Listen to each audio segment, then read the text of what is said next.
and about the public perception of his presidency. When you take a tour of the world, a lot of Americans email me with their fears that, you know, some days they wake up and it just feels to them like the end of the world is near, and you go from North Korea to Iran to Iraq to Afghanistan, and you look at how things have changed, how Americans are viewed overseas, if that is important to you.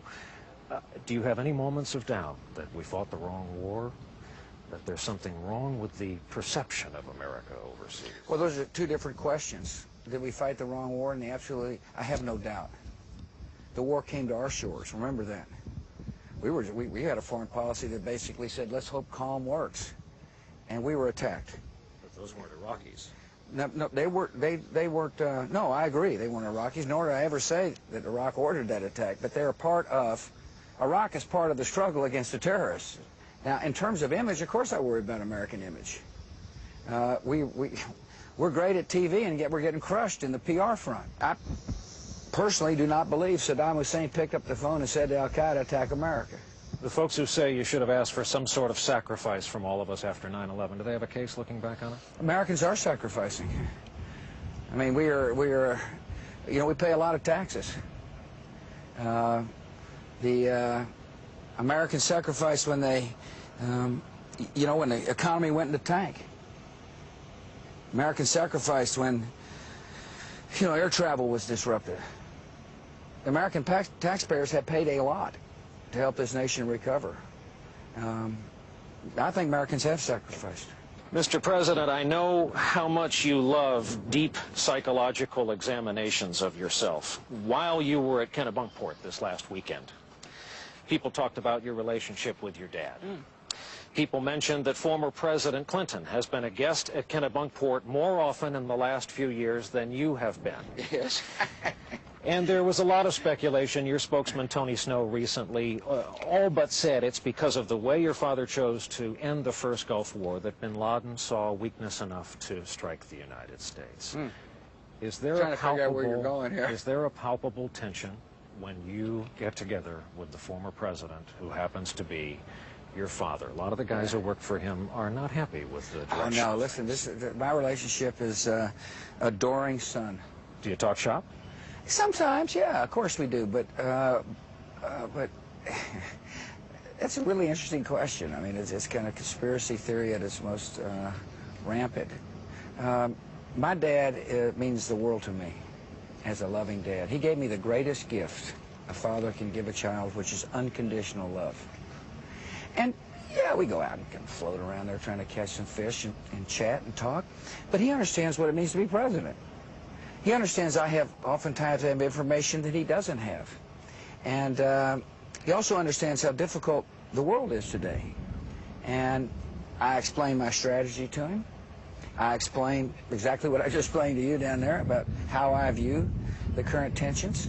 And he takes it on board, and he leaves me with this thought: I love you, son. If your administration ended today, would you be satisfied with the record thus far? Again, the view out there, I think if you asked 9 out of 10 presidential historians, high point, bullhorn in the rubble of the buildings that came down. Low point, we're standing on it. Is that fair?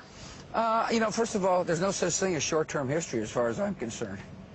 I think that you can't judge a presidency based upon a moment's notice. I believe you have to take eventually my standing in history will be judged by people 30 or 40 years from now who will be able to take an objective look at whether the decisions I made led to peace and prosperity. You know, this is a job where you make decisions, and you do what you think is right, and you let people, but recognizing that people are going to say what's on their mind at the moment. But I read 3 histories of George Washington last year. The first president of the United States is still being analyzed by historians, which ought to say to this president and future presidents, do what you think is right, and eventually historians will figure out whether it made sense or not. We always talk about what you're reading. As you know, there was a report that you have just read the works of a French philosopher.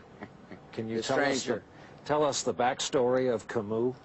The backstory of the book? Well, what led you to this? I was in Crawford, and I said I was looking for a book to read, and Laura said you ought to try Camus. I also read 3 Shakespeare's.